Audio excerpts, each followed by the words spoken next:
నుంచి నిజాలు బయటపడకుండా ఉండటానికి గుణ చేత విద్యకు యాక్సిడెంట్ చేయించిన రోహిణి, అడ్డంగా దొరికిపోవడంతో చెంప పగలగొట్టిన బాలు, షాక్లో ప్రభావతి. అసలు విద్యకు యాక్సిడెంట్ చేయించిందా రోహిణి? అదేమన్నా ఆలోచన? తన గురించి నిజం బయటపడుతుందేమో అని చెప్పి అసలు రోహిణికి ఎందుకు అనుమానం వచ్చింది? మరి విద్యకు యాక్సిడెంట్ చేయించినటువంటి రోహిణి గురించి బాలు ఎలా తెలుసుకున్నాడు? మరి ఇదంతా కూడా వీడియో ద్వారా చూసేద్దాం. ఎక్కడ వీడియో స్కిప్ చేయకండి, చివరి వరకు చూడండి, పూర్తిగా మీకు అర్థమవుతుంది. వీడియోని లైక్ చేయడం, షేర్ చేయడం మర్చిపోకండి. మీ లైక్, షేర్ మాకు మంచి సపోర్ట్ మరియు ఎంకరేజింగ్గా ఉంటుంది. ఇక మొత్తం మీద చూసుకున్నట్లయితే కనుక రోహిణి అయితే ఎప్పుడైతే మలేషియాకి టికెట్స్ ఇంకా పాస్పోర్ట్లు అబ్బి ఇవ్వి అని చెప్పి బాలు మాట్లాడడం మొదలు పెట్టాడో రోహిణి మనసులో భయం మొదలైపోతుంది. ఓరి భగవంతుడా, ఈ బాలు ఉన్నవాడు ఉన్న చోట ఉండడనమాట. అసలు ఏంటిది? ఎందుకు ఇలా చేస్తున్నాడు ఈ బాలు? ఎందుకు ఇలా ఆలోచిస్తున్నాడు? నా గురించి మాత్రమే బయట పెట్టాలని చెప్పి ఎందుకు అనుకుంటున్నాడు? ఇలా ఆలోచిస్తూ రోహిణి అయితే పోనీలే, ఇతను ఇంతవరకు ఆలోచిస్తూ ఉండడం బెటర్, ఇంతకు మించి ఆలోచించి విద్య దాకా వెళ్ళారో అయిపోతాను. ఆల్రెడీ ఈవిడ గారు విద్యని కదిపే వచ్చింది కదా, విద్య తెలివిగా సమాధానాలు చెప్పింది కాబట్టి సరిపోయింది, లేకపోతే ఇక అంతే సంగతులు కదా అని చెప్పేసేసి అనుకుంటూ ఉంటుంది ఇక రోహిణి అయితే. ఇలా రోహిణి ఆలోచిస్తున్నటువంటి టైంలోనే రోహిణికైతే ఒక భయం పట్టుకుంటుంది.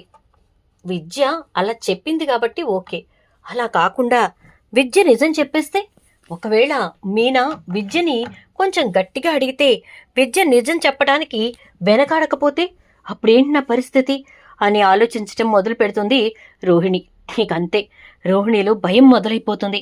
వామ్మో, నిజంగా అదే జరిగితే, నిజంగానే మీనాకి విద్య నిజం చెప్తే అప్పుడు నా పరిస్థితి ఏంటి? ఏం చేయాలి నేను? అసలు ఇప్పుడు నేను దీనికి ముందు ఒక సొల్యూషన్ ఆలోచించాలి అనుకుంటూ ఇక రోహిణి అయితే ఆలోచనలో పడుతుంది. ఇక అలా ఆలోచించినటువంటి రోహిణి విద్యకు ఫోన్ చేస్తుంది. ఏం చేస్తున్నావే అంటే, ఏం చేస్తున్నాను, దినదిన గండం నూరేళ్ల ఆయుష్ అనే మాటకి అర్థం తెలుసుకుని కంగారు పడుతున్నాను అంటుంది. అదేంటి, ఎందుకు అలా అంటున్నావు అని చెప్పని అంటే, ఇంకెలా అనమంటావే, ఇంకెలా అనమంటావు చెప్పు, అసలు నేను ఎంత టెన్షన్ ఫీల్ అవుతున్నానో నీకు తెలుసా, ఎంతలా భయపడుతున్నానో నీకు తెలుసా, అసలు ఏంటే బాబు ఇది, ఎందుకే బాబు ఇలా జరుగుతోంది అని చెప్పని అంటే, మళ్ళీ ఏమైంది అంటే, మీనా ఫోన్ చేసింది. విద్య, నువ్వు నిజం చెప్తే మంచిది, నా అంతటి నేను నిజం తెలుసుకున్నానంటే అంతే సంగతులు అని చెప్పని అంది. అనగానే, అదేంటి ఇప్పుడు పనిగట్టుకుని నీకు ఫోన్ చేసి మరి అలా ఎందుకు మాట్లాడింది అని చెప్పని అనేసరికి, ఎందుకు మాట్లాడిందా, నా బొంతకి మాట్లాడింది అంటుంది. అదేంటి అలా అంటావు అనగానే, మరి బాలు చెప్పాడంట విద్య నిజం చెప్తే మంచిది, లేకపోతే కనుక నేను నిజాలు తెలుసుకుంటే విద్యకి దబిడిదిబిడి అవుతుంది అని చెప్పేసేసి ఆ మాటే చెప్పటానికి ఫోన్ చేసి నాకు ఈ మాట చెప్పిందే, నాకు భయంగా ఉందే బాబు, దయచేసి ఇక్కడికి వదిలేసేవే, నేనైతే నా బాణాన్ని నేను ఉంటానే బాబు ప్లీజ్ అని చెప్పని అంటూ ఉంటుంది. ఓహో, ఇప్పుడు నీకు భయం వేస్తోంది. సో ఇక ఇలా కాదనుకుని రోహిణి ఈ టెన్షన్ నేను పడలేను అనుకుంటూ గుణాకి ఫోన్ చేస్తుంది. చెప్పు ఏంటి, మళ్ళీ ఏం చెయ్యాలి అని అంటే, మరీ ఇంత కోపం ఎందుకు అనగానే, లేకపోతే ఏదో నేను వడ్డీకి ఇచ్చుకుని బ్రతుకుతూ ఉండేవాడిని, నన్ను పట్టుకుని నువ్వు ఒక ఫస్ట్ గ్రేడ్ గూండాన్ చేసేస్తున్నావు అని అంటే, సరే ఇదొక్కటి చేసి పెట్టి చాలు అంటుంది. ఏంటి అని చెప్పనంటే, నేను చెప్పే విషయం విని నీకు ఆశ్చర్యంగా అనిపించవచ్చు, కానీ తప్పని పరిస్థితుల్లో ఈ పని నీకు అప్పగిస్తున్నాను అని అంటుంది. ఏంటది అని అంటే, నా ఫ్రెండ్ విద్య ఉంది కదా అనగానే, అవును విద్య ఉంది, అయితే అని చెప్పని అంటాడు. విద్యకి అని చెప్పనంటే, విద్యకి ఏమైంది విద్యకి అని చెప్పని అనగానే, విద్యకి యాక్సిడెంట్ చేయాలి అని చెప్పని అంటుంది. ఏంటి, విద్యకి యాక్సిడెంటా? తన్ని బెస్ట్ ఫ్రెండ్ కదా అని చెప్పని అనగానే, బెస్ట్ ఫ్రెండే కాదని ఎవరన్నారు, కానీ మన ప్రాణాల మీదకి వస్తుంది అన్నప్పుడు, మన జీవితం పోతుంది అన్నప్పుడు బెస్ట్ ఫ్రెండ్ని కూడా మనం లెక్క చేయకూడదు కదా. ఇప్పుడు నాకున్నది నువ్వు ఒక్కడివే, ఇంకెవరికీ నేను ఈ పనులు చెప్పలేను, ఎవరిని నేను నాకు చేసి పెట్టమని అడగలేను, కాబట్టి ఈ ఒక్క సాయం చేసి పెట్టవా అని చెప్పని అంటే, ఇప్పుడు అడుగుతున్నాను చెప్పు, విద్యకి ఎందుకు యాక్సిడెంట్ చేయించాలనుకుంటున్నావు అంటే, నా గురించిన చాలా రహస్యాలు విద్యకు తెలుసు. ఒకవేళ విద్య ఏమాత్రం కొద్దిగా ఇదయ్యి నిజాలు బయట పెట్టినా ఇక అంతే సంగతులు. అందుకోసమే విద్యకి నువ్వు యాక్సిడెంట్ చేయాలి అని చెప్పని అనగానే, చాలా కష్టమే రోహిణి, కానీ నీకోసం చేస్తాను అని అంటే, వాట్ అంటుంది. అదేనబ్బా, నువ్వు అడిగావు కాబట్టి చేస్తాను అంటున్నా అని చెప్పని అంటే, సరే అయితే అలాగే అనేసేసి ఇక రోహిణి చాలా హ్యాపీగా ఫీల్ అవుతూ ఉంటుంది. ఇక అలా హ్యాపీగా ఫీల్ అవుతూ ఉండగా తర్వాత రోజు ఉదయాన్నే విద్య అయితే తన ఇంటి దగ్గర నుంచి బయలుదేరి వెళ్తూ ఉండగా బాలు వాళ్ళ ఫ్రెండ్ తమ్ముడు ఉన్నాడు కదా, విద్య ఇప్పుడు ప్రేమిస్తోంది, అతనైతే ఇక విద్యను చూస్తాడు. చూసి తను మొన్న ఏదో మాట్లాడాలనుకుంది, ఏంటో చెప్పాలనుకుంది, ఇప్పుడు ఒక్కసారి అడిగి చూద్దాం అనుకుంటూ హలో ఏమండి ఏమండి అంటూ వెనకాలే వెళ్తూ ఉంటాడు. ఇక ఈలోపు ఎదురుగా గుణ వాళ్ళ మనుషులు కార్తో వచ్చి విద్యకు యాక్సిడెంట్ చేస్తారు. తన కళ్ళ ముందే విద్యకు యాక్సిడెంట్ జరగడంతో ఒక్కసారిగా షాక్ అయిపోతాడు. తను గబగబా పరిగెత్తుకుంటూ విద్య దగ్గరికి వెళ్ళి విద్యని హాస్పిటల్లో జాయిన్ చేస్తాడు. గుణ అన్నతో పెట్టుకుంటే ఇలాగే ఉంటుంది అని అరుచుకుంటూ వాళ్ళు వెళతారు. అది విన్నటువంటి తను, ఎవరి గుణ, తనతో తినికేం శత్రుత్వం అని ఆలోచిస్తూ ఇక హాస్పిటల్లో జాయిన్ చేసిన తర్వాత తన అన్నకి ఫోన్ చేసి విషయం చెప్తాడు. అవునా, ఎవర్రా అమ్మాయి అని చెప్పేసేసి ఇక తనైతే ఆ హాస్పిటల్కి వెళ్ళి చూస్తాడు. తనతో పాటు రాజేష్ కూడా వెళ్తాడనమాట. ఎవరో అమ్మాయికి యాక్సిడెంట్ జరిగింది అని చెప్పేసి వెళ్ళి అక్కడ ఈ అమ్మాయి రోహిణి వాళ్ళ ఫ్రెండ్ విద్య కదా అని చెప్పని బాలుకి ఫోన్ చేసి, బాలు ఇక్కడ విద్యకి యాక్సిడెంట్ జరిగింది అని చెప్పని అంటే, అదేంటది యాక్సిడెంట్ అంటూ బాలు గబగబా వస్తాడు. వచ్చేసరికి ఇక వెంటనే అక్కడ విద్యను చూసి షాక్ అయిపోతాడు. తను స్పృహలో లేదు బ్రో, తనకి బ్లడ్ ఇవ్వాలంటే నేనే ఇచ్చాను అని చెప్పని అంటాడు. అవునా? ఇక ఆ మాట చెప్పేసరికి, ఫోన్లే బ్రో, మొత్తానికి నువ్వు ఉండి తన్ని కాపాడావంటే, అవును దేవుడు నన్ను అందుకోసమే పంపించాడేమో. ఎప్పుడు చూడు నాకు ఏదో ఒకటి జరగడం, నేను కాపాడటం, తనతో చెంపదెబ్బలు తినడం, ఇదే ఫస్ట్ టైం తనతో చెంపదెబ్బలు తినలేదు అని చెప్పని అంటూ ఉంటే, ఏమో ఇప్పుడు లేచి కొడుతుందేమో చూడరా బాబు అని జోకులు వేసుకుంటారు. ఈలోపు డాక్టర్ వచ్చి చాలా పెద్ద ప్రమాదం నుంచి తను అయితే బయటపడింది, ప్రాణం నిలబడేది కాదు. అసలు వాళ్ళెవరు సార్, మరి అంత దారుణంగా యాక్సిడెంట్ చేశారు అంటే, ఎవరోనండి మాకు తెలీదు అని చెప్పేసి అంటాడు ఇక అతనైతే. ఈలోపు డాక్టర్ వెళ్ళిపోయిన తర్వాత, బాలు బ్రో వాళ్ళ ముందు ఎందుకు చెప్పడం అని నేను మాట్లాడలేదు, కానీ వాళ్ళు యాక్సిడెంట్ చేసి వెళ్ళిపోతూ గుణాతో పెట్టుకుంటే ఇలాగే ఉంటుంది అనుకుంటూ వెళ్ళారు బ్రో అని చెప్పగానే, ఏంటి గుణాతో పెట్టుకుంటే ఇలా ఉంటుందన్నారా?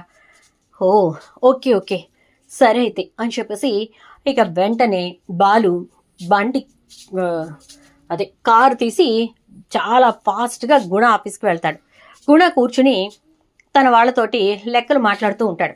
ఏరా గుణగా అని చెప్పి వెళ్ళి బాలు గుణాని ఆఫీస్లోనే కొడతాడు. ఏ బాలు, నీకు నాకు ఈ మధ్య కాలంలో ఏ గొడవ అవ్వలేదు, ఎందుకు నా మీదకు అలా వచ్చేస్తున్నావు, నువ్వు ముందు దూరంగా ఉండి మాట్లాడు అంటూ ఉంటే, ఏంట్రా దూరంగా ఉండేది నీకు, అసలు నీకు ఎంత ధైర్యం ఉంటే ఒక ఆడపిల్లకి యాక్సిడెంట్ చేయమని చెప్తావురా అని చెప్పని అంటే, ఒక ఆడపిల్లక, ఏ ఆడపిల్లకి అని అంటాడు గుణ. ఎంతమంది ఆడపిల్లలకి యాక్సిడెంట్లు చేయిస్తున్నావురా అని చెప్పి పొట్టలో ఒక గుద్దేసరికి, అబ్బో బాలు నేను చెప్పింది విద్యకు మాత్రమే అని చెప్పని అంటే, ఆ విద్యకే ఎందుకు చేయించావు అని అంటాడు. ఎందుకు చేయించటం ఏంటి, ఏవో గొడవలు ఉన్నాయి అని అంటే, చూడు నీకు రోహిణికి మధ్య కాంటాక్ట్స్ ఉన్నాయి కాబట్టి నీకు రోహిణికి గొడవలు ఉన్నాయంటే నమ్ముతాను. విద్య కేవలం రోహిణి పక్కన వెళుతుందే తప్ప ఏ విషయాల్లోకి తను ఇన్వాల్వ్ అవ్వదు. చెప్పు, నిజం చెప్పు, ఎవరు చేయమన్నారు యాక్సిడెంట్, చెప్పరా గుణ అని చెప్పి మళ్ళీ పొట్టలో ఒక గుద్దేసరికి, ఎవరు చేయమన్నారు నువ్వే విందు గాని అని చెప్పేసేసి రోహిణికి ఫోన్ చేస్తాడు. ఫోన్ చేసేసరికి, చెప్పు గుణ అయిపోయిందా, విద్యకి యాక్సిడెంట్ చేసేసావా అని అంటే, చేశాను, హాస్పిటల్లో పడింది కూడా అని చెప్పని అనగానే, అమ్మయ్యా థ్యాంక్ గాడ్, ఇప్పట్లో కోలుకోదు కదా అని అంటే, అలాగే చెప్తున్నారు అక్కడ అని చెప్పేసేసి అంటాడు. ఇక ఇదంతా వింటున్నటువంటి బాలు ఒక్కసారిగా షాక్ అవుతాడు. అంటే రోహిణియే ఈ యాక్సిడెంట్ చేయించిందా అనగానే, ఎస్ రోహిణియే ఈ యాక్సిడెంట్ చేయించింది, చాలా చాలా అంటూ గుణ అరుస్తూ ఉంటే గుణాన్ని విసిరి కొట్టి గబ్బ ఇంటికి వెళ్తాడు బాలు. వెళ్లేసరికి రోహిణి కూర్చుని కారపూస తింటూ ఉంటుంది. ఇక రోహిణి చేతిలో ఉన్న కారపూస బౌల్ని ఎత్తి కొడతాడు. ఒక్కసారిగా ప్రభావతి, సత్యం అందరూ షాక్ అవుతారు. ఏమ్మా మలేషియా పార్లర్ అమ్మా అని చెప్పని అనగానే, ఏయ్ బాలు, ఏం చేస్తున్నావో తెలుస్తోందా నీకు? ఏంటలా విసిరి కొట్టావు? అయినా వదిన అనే ఇది లేదు ఏమీ లేదు అంటే నోర్మి, నువ్వు వదినవా? నీలాంటి దాన్ని వదిన అని చెప్పుకోవడానికి మాకు సిగ్గుగా ఉంది, అసహ్యంగా ఉంది అని చెప్పని అంటే, అంత సిగ్గుమాలిన పని అసహ్యమైన పని నేనేం చేయలేదు అని అంటే చేయలేదా? ఏం చేయలేదా? సరిగ్గా గుర్తెచ్చుకో. నువ్వు చేసిన లిస్టు చాలా పెద్దది కదా, కాబట్టి గుర్తు రావడం కొంచెం కష్టమే అని చెప్పని అంటూ ఉంటే, ఏయ్ నీకేదైనా తెలిస్తే మాట్లాడు అంతవరకే, కానీ అనవసరంగా ఈ పిచ్చి పిచ్చిగా ఇష్టం వచ్చినట్టు మాట్లాడుకు అంటూ ఉంటే, రోహిణి ఏంటి అంత గట్టిగా మాట్లాడుతున్నావు? వాడికి ఏదో తెలియకపోతే వాడు అలా మాట్లాడు అనగానే, ఓ మనోజ్, నువ్వెంతసేపు నీ కుటుంబం వైపే మాట్లాడతావు తప్ప నేను ఒక పిచ్చిదానిలాగా నీ కోసం నిలబడతాననే విషయాన్ని కూడా మర్చిపోతావు అని అంటే, నువ్వేమీ చేయనప్పుడు నువ్వెందుకు రోహిణి అంతలా ఇదవడం? వాడేదో అంటున్నాడు, దానికి సమాధానం చెప్పు. ఏంట్రా బాలు, ఏమైంది అంటాడు మనోజ్. విద్య తెలుసు కదా అని అంటే, అవును రోహిణి ఫ్రెండ్, ఏమైంది తనకి అంటే, యాక్సిడెంట్ అయ్యింది అని చెప్పని అంటాడు. ఒక్కసారిగా షాక్ అయిపోతుంది రోహిణి. విద్యకి యాక్సిడెంట్ అయిన విషయం బాలుకి ఎలా తెలుసు అనుకుంటూ ఉండేసరికి, ఇకప్పుడు విద్యకి యాక్సిడెంట్ అయిందా? ఏంటి బాలు నువ్వు అనేది?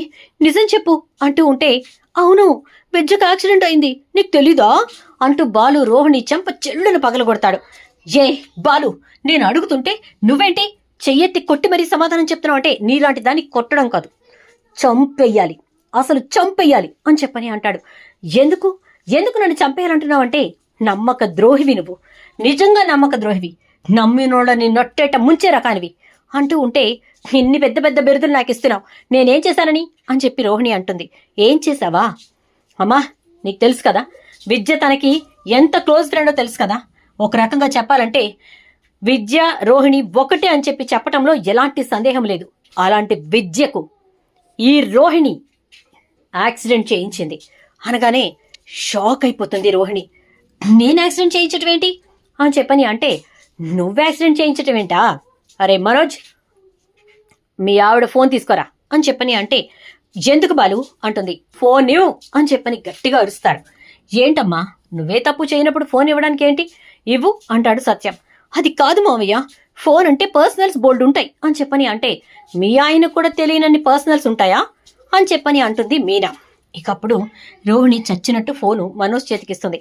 అందులో ఒక అరగంట క్రితం ఒక కాల్ వచ్చిందిరా, మీ ఆవిడ ఫోన్లో అన్ని రికార్డింగ్ ఉంటాయని చెప్పని అంటావు కదా, ఆ కాల్ రికార్డ్ అయి ఉంటుంది, ఓపెన్ చేయి అనగానే షాక్ అయిపోతుంది. అది గుణ కాల్. ఇప్పుడు గుణ కాల్ వింటే అమ్మో అని చెప్పని అనుకుంటూ ఉంటుంది. అవునరా, ఇదిగో ఒక నంబర్ నుంచి వచ్చింది అంటూ ఉంటే, ఓపెన్ చేయరా అని చెప్పని అంటే ఓపెన్ చేస్తే, అప్పుడు గుణకి రోహిణికి మధ్య జరిగిన కాన్వర్జేషన్ మొత్తం వినపడుతుంది. ఒక్కసారిగా షాక్ అయిపోతాడు మనోజ్. వాడిని అక్కడ పిచ్చ కొట్టుడు కొడుతూ ఉంటే, అసలు విద్యకి యాక్సిడెంట్ చేయించింది ఎవరో నువ్వే తెలుసుకో అని చెప్పి వాడు ఈవిడ గారికి ఫోన్ చేశాడు. వాళ్ళిద్దరి మధ్య జరిగిన డిస్కషన్ అది అని అనగానే ఒక్కసారిగా ఇక రోహిణి అయితే దొరికిపోయాన్రా దేవుడా అనుకుంటూ ఉంటే, ఇక అప్పుడు మనోజ్ అయితే, ఏంటి రోహిణి ఇది, విద్యకు నువ్వు యాక్సిడెంట్ చేయించటం ఏంటి? అయినా ఆ గుణగాడితో ప్రతి డీలింగ్ నీకెందుకుంటోంది? మనం డబ్బులు వెతకాలన్నా గుణ అన్నావు, అప్పు అంటే గుణ అన్నావు, ఇప్పుడు విద్య విషయంలో కూడా గుణ అంటున్నావు, ఏంటి రోహిణి ఇదంతా అని చెప్పేసేసి అంటాడు ఇక మనోజ్ అయితే. దాంతో ఇక ఒక్కసారిగా ఆలోచనలో పడిపోతుంది రోహిణి. ఏం చేయాలి, ఏం చెప్పాలి, ఎలా ఈ విషయం నుంచి బయటపడాలి అని అనుకుంటూ, విద్యకు నేను యాక్సిడెంట్ చేయించమనలేదు, గుణ ఒకవేళ యాక్సిడెంట్ చేసి నా మీద నెట్టాడేమో నాకు తెలీదు అంటూ ఉంటే, తెలీదా? వాళ్ళు యాక్సిడెంట్ చేసి వెళ్తూ వెళ్తూ గుణాతో పెట్టుకుంటే మామూలుగా ఉండదు అన్నారట. ఆ యాక్సిడెంట్ నుంచి విద్యను కాపాడింది ఎవరో తెలుసా? నా తోటి ట్యాక్సీ డ్రైవర్ తమ్ముడు. వాడు విద్య 1-2 సార్లు కలిశారట. విద్యను చూసి సారీ చెప్పడం కోసం వాడైతే వెళ్తూ ఉంటే, మొత్తానికి వాడు విద్యను తీసుకెళ్లి హాస్పిటల్లో జాయిన్ చేసి, ఆ తరువాత ఇక వాళ్ళ అన్నయ్య వచ్చి చూడడానికి వచ్చినప్పుడు రాజేష్ వెళ్ళడంతో రాజేష్ ద్వారా విద్య అక్కడ ఉందని తెలుసుకున్నాను. ఇక అక్కడికి వెళ్ళాక వాడు చెప్పాడు, గుణ మనుషులతో పెట్టుకుంటే గుణతో పెట్టుకుంటే ఇలాగే ఉంటుందని, అందుకే వీడిని వెళ్ళి 4 తంతే అసలు నిజం బయటకు వచ్చింది అని చెప్పేసరికి ఇక ఒక్కసారిగా షాక్ అయిపోతుంది రోహిణి. వామ్మో, ఈ బాలు నెట్వర్క్ మామూలుగా లేదుగా అనుకుంటూ ఉండగానే ఇక ఈలోపు రోహిణి అయితే, అది కాదు బాలు, అసలు ఏంటంటే అంటే, ఛీ, నీలాంటి దాంతో మాట్లాడడం, నీలాంటిది మా ఇంట్లో ఉండడం కూడా తప్పే. విద్య నీకు ప్రాణాతి ప్రాణమైన స్నేహితురాలు. అప్పుడు ప్రభావతి, జేంట్ రోహిణి ఇదంతా నీ స్నేహితురాలికి నువ్వు యాక్సిడెంట్ చేయించటం ఏంటి అంటూ ఇక ప్రభావతి అడుగుతుంది. అబ్బా, ఏంటి మీరందరూ కాకుల్లా పొడుచుకు తింటున్నారు? విద్యకి నేనెందుకు యాక్సిడెంట్ చేయిస్తాను అని చెప్పని అంటే, ఎందుకంటే నీ మలేషియా బండారం బయటపడిపోతుందని. నీకు సంబంధించిన అంత డేటా పూర్తిగా విద్య దగ్గరే ఉంటుంది కదా, మరి అందుకోసం అని చెప్పే నువ్వు విద్య విషయంలో ఇలాంటి నిర్ణయం తీసుకుని ఉండొచ్చు, ఎవరికి తెలుసు అని చెప్పని అంటుంది మీనా. చూడు మీనా, నిజాలు తెలియకుండా అనవసరంగా మాట్లాడుకో. ఇక రోహిణి అయితే నా గురించి పూర్తిగా వీళ్ళకి తెలిసిపోయిందా అనుకుంటూ ఉండగా ఈలోపు ఇక ఆ అబ్బాయి అదే బాలు వాళ్ళ ఫ్రెండ్ తమ్ముడు ఉన్నాడు కదా, తనైతే బాలుకి ఫోన్ చేస్తాడు. బ్రో, తనకి స్పృహ వచ్చింది బ్రో అని చెప్పని అనగానే, అవునా వస్తున్నాను అని చెప్పి ఇక గబగబా వెళ్తాడు. వెళ్ళేసరికి విద్య అయితే, చాలా థ్యాంక్స్ అండి నన్ను కాపాడినందుకు, అంటే మీకు బ్లడ్ కూడా ఇచ్చారండి తను, లేకపోతే మీ పరిస్థితి చాలా తీవ్రంగా ఉండేది అంటుంది నర్స్. చాలా థ్యాంక్స్ అండి అని చెప్పని అంటుంది. అయినా వాళ్ళెవరండి మిమ్మల్ని యాక్సిడెంట్ చేసి వెళ్ళారు అని అంటే, ఎవరో నాకు తెలీదు అంటే, వెళ్తూ వాళ్ళైతే గుణాతో పెట్టుకుంటే ఇలాగే ఉంటుంది అంటూ వెళ్ళారండి అనగానే, గుణానా? గుణాకి నాకు ఎలాంటి విరోధం లేదే అని అంటూ ఉండేసరికి ఈలోపు బాలు వస్తాడు. గుణాకి నీకు ఎలాంటి విరోధం లేదు, కానీ రోహిణి గుణాకి చెప్పి నీకు యాక్సిడెంట్ చేయించింది అనగానే, ఏంటి బాలు ఏం మాట్లాడుతున్నావు నువ్వు అంటుంది విద్య. అవును విద్య, గుణ పూర్తిగా రోహిణి చెప్పినటువంటి పనే చేశాడు తప్ప తనకి నీ మీద ఎలాంటి పర్సనల్ గ్రడ్జ్ లేదు. రోహిణి గుణాకి ఫోన్ చేసి నీకు యాక్సిడెంట్ చేయమని చెప్పింది. అలా యాక్సిడెంట్ చేయటంతో నీ పీడ వదిలిపోతుందని, నీ ద్వారా ఎలాంటి నిజాలు బయటకు రాకుండా ఉంటాయని ప్లాన్ చేసింది అని చెప్పని అంటే, ఇది నువ్వు కన్ఫర్మ్ చేయగలవా అంటే, కన్ఫర్మ్ చేసేదేంటి, నేనే వాళ్ళని చితక్కొట్టి మొత్తానికి నిజం రాబట్టాను. ఎవరు చేయించారా నీతోటి అంటే, రోహిణికి ఫోన్ చేసేసరికి రోహిణి ఏమైంది విద్య విషయం, ఎంతవరకు వచ్చింది, యాక్సిడెంట్ చేసావా లేదా, స్పృహలోకి వస్తుందా అని చెప్పి ఎన్ని క్వశ్చన్స్ ఇస్తుందో తెలుసా అనగానే షాక్ అయిపోతుంది విద్య. అయితే దాన్ని ఇప్పటి వరకు నేను కాపాడుకుంటూ వచ్చాను, అలాంటి రోహిణి నాకు ఇంతటి ద్రోహం చేస్తుందా, ఇంతలో నా గురించి ఛా ఏంటి బాలు ఇది అంటే, మనుషులు అలాగే ఉన్నారు విద్య, నువ్వేదో అనుకుంటున్నావు అంటే మొత్తం నిజాలు చెప్తాను బాలు, మీ అమ్మ వాళ్ళని ఇక్కడికి తీసుకురాగలవా అని అంటే, అలాగే విద్య తీసుకొస్తాను అని చెప్పేసేసి ఇక ప్రభావతిని మనోజ్ని సత్యాన్ని అక్కడికి రమ్మంటే, ఈలోపు ఉన్నారుగా మొత్తం బ్యాచ్ వచ్చేస్తారు అక్కడికి. ఇక అక్కడికి వచ్చేసిన తర్వాత విద్య రూమ్ అంతా వీళ్లతోనే నిండిపోతుంది. ఇక అప్పుడు విద్య ఒక్కో నిజం బయట పెడుతూ ఉంటుంది. రోహిణి అయితే ప్లీజే వద్దే అంటూ ఉంటే, నీలాంటి స్నేహితురాలు జీవితంలో ఎవ్వరికీ ఉండకూడదు. ప్రతి క్షణం నిన్ను కాపు కాచాను కదే, ప్రతి నిమిషం నీ గురించే ఆలోచించాను కదా, నిన్ను తప్పు చేస్తున్నావని హెచ్చరిస్తూనే వచ్చాను కదా, ఆఖరికి నీ గురించి బయట పెడతానేమోననే భయంతో నన్నే చంపించాలనుకున్నావా, ఎలాంటి ఆలోచనకు వచ్చేసావే రోహిణి నువ్వు అని చెప్పేసేసి అంటూ ఉంటే, ఇకప్పుడు రోహిణి అయితే సారీ విద్య ప్లీజే అని అంటూ ఉంటుంది. ఈలోపు ప్రభావతి విద్య చెప్పినటువంటి నిజాలన్నీ విని, ఇవన్నీ నిజమే కదమ్మా అంటే, నేనున్న పరిస్థితి ఏంటి, మీరు నన్ను అడుగుతున్న ప్రశ్న ఏంటి ఆంటీ, ఇలాంటి పరిస్థితుల్లో ఎవరైనా అబద్ధం చెప్తారా, స్నేహితురాలను నమ్మినందుకు నాకింత పెద్ద యాక్సిడెంట్ చేయించినా ఈ రోహిణి గురించి ఇక బయట పెట్టడమే మంచిదనిపించింది. నిజంగానే ఒకవేళ నేను చచ్చిపోతే మీకెవరూ నిజం చెప్పేవాళ్ళు కూడా ఉండరా ఆంటీ, అందుకే అన్ని నిజాలే చెప్తున్నాను అనేసి ఇక విద్య అయితే అంతా చెప్పేస్తుంది. అదంతా విన్న ప్రభావతి రోహిణి వంక చూస్తూ, నీలాంటి దాన్ని నేను ఎంతో గొప్పగా ఊహించుకున్నాను, మీలాంటి దాన్ని నేను ఎంతో మంచిది అని చెప్పేసేసి ఇంట్లో అందరితో గొడవ పడ్డాను, నీలాంటి దానికోసం నా భర్తకు కూడా తెలియకుండా ఇల్లు తాకట్టు పెట్టి పార్లర్ పెట్టించాను, చెప్పా పెట్టకుండా ఆ పార్లర్ అమ్మేసుకున్నా ఎవరు ఏమీ మాట్లాడకుండా ఇంట్లో వాళ్ళని సైలెంట్ చేశాను. నీ బ్రతుక్కి మా నాన్న వస్తున్నాడు, వచ్చేశాడు, ఇండియాలో దిగిపోయాడు అని చెప్పి 100 నాటకాలాడి నువ్వు ఆ పుస్తలు మార్చే రోజున చేసినటువంటి డ్రామాని కూడా నేను ఏమీ మాట్లాడకుండా ఇంట్లో వాళ్ళెవరు ఏమీ అనకుండా చూసి జాగ్రత్తగా నిన్ను కాపాడుకుంటూ వచ్చాను. కానీ చివరికి ఆఖరికి పూలమ్ముకునే మీనాపాటి కూడా చెయ్యంది నీ బ్రతుకు అని నాకు అర్థమైపోయింది. ఇక్కడ విద్య చెప్పిన ప్రతి విషయం చూస్తే సుగుణమ్మ దగ్గరున్న బిడ్డ నీ కొడుకేనని అర్థమవుతోంది. నువ్వు వాళ్ళని తీసుకొచ్చి ఇక్కడ ఉంచి చదివిస్తున్నావని కూడా నాకు అర్థమైంది. చాలు, చాలా సంతోషం మనోజ్, ఏం చేద్దాం అని అంటే నేను ఆలోచించి చెప్తానమ్మా, కానీ నేను చెప్పే నిర్ణయం ఏదైతే ఉంటుందో అదే జరిగి తీరాలి అంటాడు. మనోజ్, అది కాదు మనోజ్, మనిద్దరం పెళ్లి చేసుకోవాలి, నీతో నా జీవితం గడపాలని నేను ఇలా చేశాను అంటే దయచేసి నా దగ్గరలో కూడా రాకు రోహిణి అంటూ అక్కడి నుంచి వెళ్ళిపోతాడు మనోజ్. చూద్దాం మరి ఏం జరుగుతుందో. వీడియో నచ్చితే లైక్ చేయండి, వీడియో షేర్ చేయండి, ఛానల్ సబ్స్క్రైబ్ చేయండి, పక్కనే ఉన్న బెల్ ఐకాన్లో ఆల్ ట్యాప్ చేయండి.